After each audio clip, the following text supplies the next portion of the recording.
warnings and enigmatic messages. Or maybe they just got off on being annoying. Probably both. I got up from the sofa. I made my way into the bathroom and began my nighttime routine of makeup removal, face washing, teeth brushing. As I rinsed soap off my face, I decided that the only thing worse than decoding cryptic messages when utterly exhausted was going food shopping when you were hungry and PMSing. I was sure the postcard would make sense after a good night's sleep. But 7 hours later, the postcard had vanished. Of course. So that is the prologue. And if you guys like, I'd be happy to go into chapter 1. Yeah. Chapter 1. Double-sided, right? Save the trees, double-sided! Yeah, I still printed it out. I'm bad, I'm sorry. Okay, chapter 1.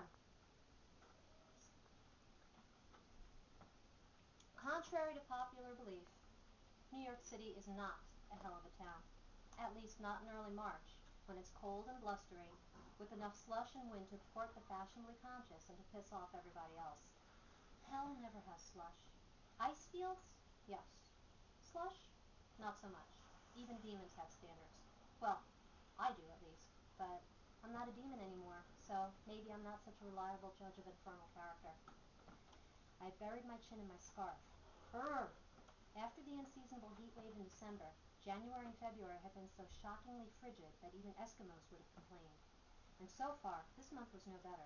Freezing rain, stinging winds, sudden snowfalls and ice storms that wreaked havoc with the transit system, not to mention with my sense of well-being. For hell's sake, I was wearing mittens, and a white Burberry quilted coat that made me look like an obese mummy. Where's global warming when you really need it? Better yet, where's a taxi? Imagining temperatures above the freezing point, I squished my way up Lexington Avenue as I kept my eyes peeled for a cab. Soon it became abundantly clear that if I continued my shuffling walk with intermittent backward glances to find a taxi, all I'd get out of the process was icy toes, a bad temper, and a thorough tongue lashing from my boss for being late. While I enjoyed other tongue-related activities, not to mention the creative use of lashes, getting lectured at by a power-hungry little pimple of a man wasn't on my list of favorite things.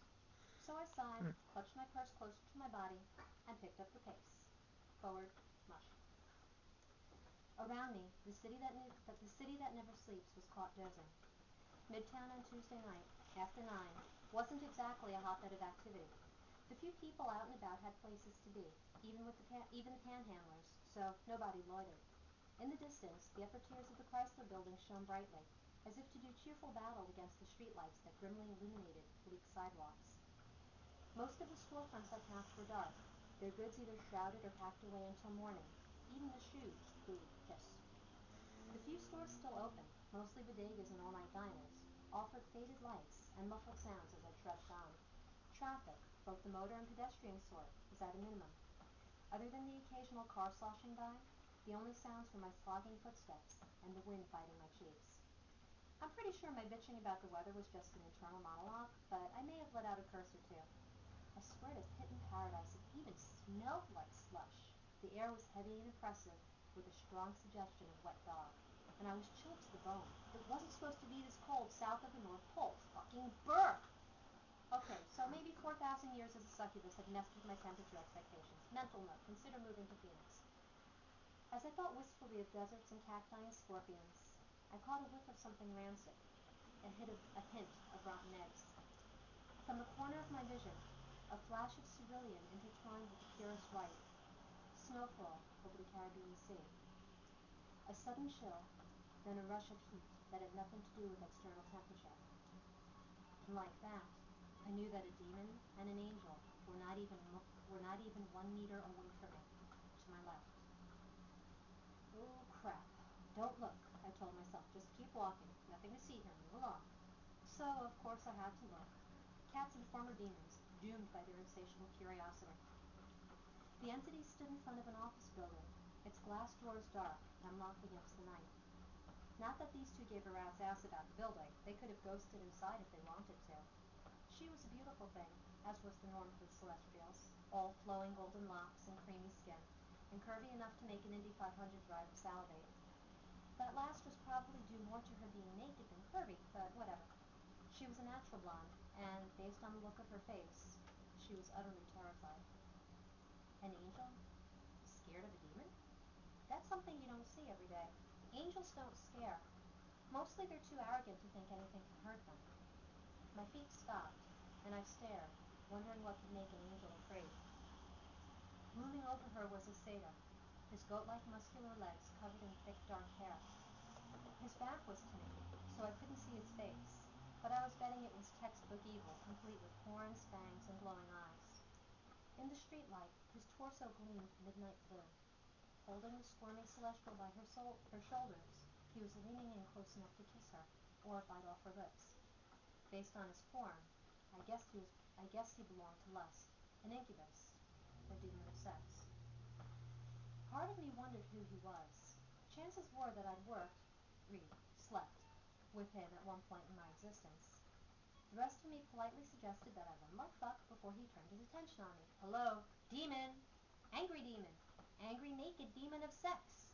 I was just a human now, and vulnerable to his influence. Having sex with an incubus would be all sorts of bad, and not just in my relationship with Paul. Sex kills, both in horror movies and with demons of lust. Still, I lingered. It occurred to me, as I stood there wondering if I knew who the demon was that was scaring the piss out of the angel, that I was insane. The safe thing would be to pull a New Yorker and mind my own business. Even if the angel or the incubus noticed me, they would assume I didn't actually see them. Most humans couldn't sense the supernatural. Whether that lack of perception was a self-defense mechanism handed down by Darwinism, or just faulty craftsmanship by the Almighty, I didn't know. Those mortals who could sense the supernatural, the ones who worked with magic, were blessed by celestials, or had been touched by demons and lived to tell the tale. They sometimes tried to use that ability to their advantage. More often they tried to hide that trait, like a particularly embarrassing birthmark or a terrible haircut. Me, I saw the supernatural just fine. Maybe that was because I had been a long-time succubus before I'd become a mortal with a soul. Or maybe it was connected to my aura reading ability, which I couldn't control and liked even less than a yeast infection. For whatever the reason, I was able to sense otherworldly creatures.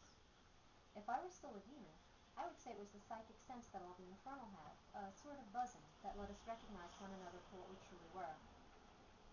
I frowned. For what they truly were. They, not we. I wasn't a demon anymore, no matter what funky magical side effects I had along with my soul. I was human. Fully, completely, can-be-killed human. Speaking of which, spying on the supernatural was a big check in the can-be-killed column. Besides, I was already running late for work. Time to go. Whatever it was about the demon that was freaking out the angel, well, she'd have to deal with it on her own. As I started to walk away, the angel said something. It was just noise to me. I was too far away to make out the actual words. But I heard the panic in her voice, the utter desperation behind the words I couldn't understand. And again I paused. Whatever she'd said, the incubus didn't like it. He snarled a blessing, then slammed her into the wall of the office building. She cried out, crumpling in his grip. He hit her again, and her head snapped back with a meaty thud against the wall. I narrowed my eyes. If I was still a succubus, I probably would have cheered. Angels are assholes. They always have been. It comes with being perfect. Demons rarely get the chance to knock them down a peg or two. But as the incubus spat another obscenity at the cherub, shaking her so that her head rocked back and forth like a bobblehead, I didn't see her as a high and mighty celestial whose ship didn't stick. Angel or not, she was getting slapped around by someone stronger than her. And she was terrified.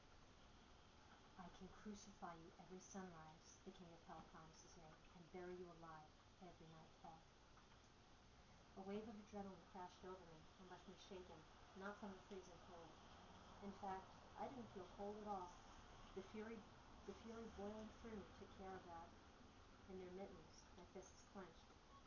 There's hatred sparkling in his eyes, hatred as pure as his white flesh. I will see you here, half-breed, he says, promising me an eternity of hell. Mark my words. We're not finished, you and I. Satan spare me from the infernal blaze. Hey! I called out. You with the horns! Pick on someone your own size! He froze, the muscles of his back screaming with tension. Slowly, he turned to look at me from over his shoulder. Arching a brow, he measured me up. Then he did a double take. I know you, he said, his voice a musical